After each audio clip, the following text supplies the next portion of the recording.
ya Irani na Israel. Sasa taarifa niliyokuwa nayo hapa ni kwamba kiongozi mkuu wa Irani Ayatollah Ali Khamenei ameweza kutoa ujumbe mara 3 mfululizo kwa ndani ya siku moja kufuatia kile ambacho kinaendelea katika ukanda wa Mashariki ya Kati. Ameendelea kutoa vitisho vikali dhidi ya Israel leo kwa mara ya 3 ndani ya siku moja, akituma ujumbe wake wa lugha ya Kiebrania kupitia akaunti yake ya X, zamani Twitter. Katika ujumbe huo, Khamenei amesema, tuchukue hatua kwa nguvu dhidi ya entity ya kizayuni ya kigaidi. Hatutakuwa na huruma kwa wazayuni. Maneno haya yanaakisi msimamo mkali aliouonyesha pia awali kwa lugha ya Kiingereza na Kifarsi, huku akisisitiza kuwa Irani haitasita kulipiza kisasi dhidi ya kile alichokiita mashambulizi ya kigaidi ya Israel. Wakati huo huo, hali ya mvutano kati ya Irani na Israel imezidi kuwa tete kufuatia mashambulizi ya anga yaliyofanywa na jeshi la Israel dhidi ya maeneo ya kijeshi na nyuklia ndani ya Tehran.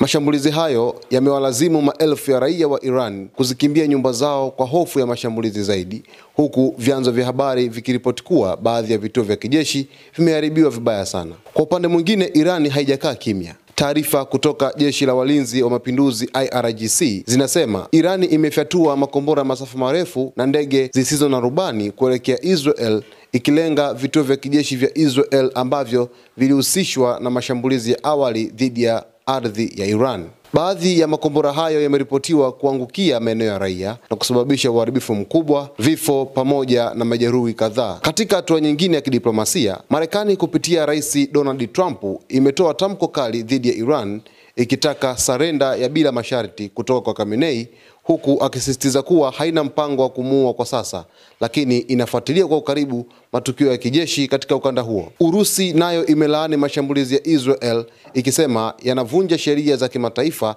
na kutishia usalama wa eneo zima. Kwa sasa vita vya maeneo na mashambulizi ya kijeshi kati ya Iran na Israel vinaonekana kuchukua sura mpya, huku dunia ikitazama kwa hofu jinsi mvutano huu unavyoweza kusambaa na kuibua mgogoro mpana zaidi wa Mashariki ya Kati. Sasa mpenzi mtazamaji wa Zone Media, taarifa hii inamhusu kiongozi huyu Ayatollah Ali Khamenei baada tu ya vitisho kadhaa kwenda kwake kupitia waziri mkuu wa Israel Benjamin Netanyahu kuzungumzia kwamba sasa anaweza kumtafuta wakati wowote kiongozi huyu Ayatollah Ali Khamenei, na kwamba akifanikiwa kuweza kuondoa uhai wake basi ndio itakuwa suluhu ya kuweza kupunguza mzozo huu, akiamini kwamba kumuondoa Khamenei hakuta sababisha mzozo kuweza kuendelea, bali mzozo utapungua.